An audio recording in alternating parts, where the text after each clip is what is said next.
Résidence officielle du président de la République, l'Élysée compte plus de 350 pièces réparties sur 15 000 m², entre la cour d'honneur au nord et un jardin de 2 hectares au sud. Le palais abrite le cœur du pouvoir, mais n'y était pourtant pas du tout destiné. En 1718, le comte d'Évreux fait construire un hôtel particulier, luxueux, à l'entrée de Paris, entre marécages, champs et pâturages. Le bâtiment est ensuite plusieurs fois transformé par ses illustres propriétaires. Il sert de résidence à la marquise de Pompadour, favorite de Louis XV, ou à la duchesse de Bourbon avant la chute de la monarchie. Napoléon en fait sa dernière résidence impériale et Napoléon III y passe quelques années avant son coup d'État. Successivement garde-meuble, musée ou imprimerie nationale, il est dédié au chef de l'État depuis 1873.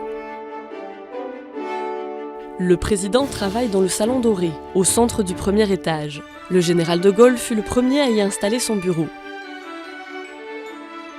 Tout autour se trouvent les bureaux des proches collaborateurs, comme celui du secrétaire général de l'Élysée, mais aussi le Salon Vert, ancienne salle à manger impériale qui accueille aujourd'hui les conseils de défense. L'aile Est est la partie privée. À l'étage, les appartements du couple présidentiel. Et au rez-de-chaussée, des salons semi-officiels comme le Salon d'Argent, où Napoléon a signé son abdication en 1815. Dans les salons officiels, le président donne des audiences ou reçoit ses invités d'honneur, par exemple lors de dîners dans les salons des aides de camp ou des portraits. Longtemps accueilli dans le salon Murat, le Conseil des ministres a déménagé sous Hollande dans le salon des ambassadeurs.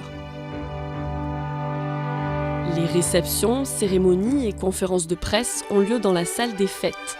Inaugurée en 1889, elle est prolongée par le jardin d'hiver et le salon Napoléon III, salle à manger d'apparat au décor d'époque. Le palais est surveillé 24 heures sur 24 par des officiers de sécurité et des caméras.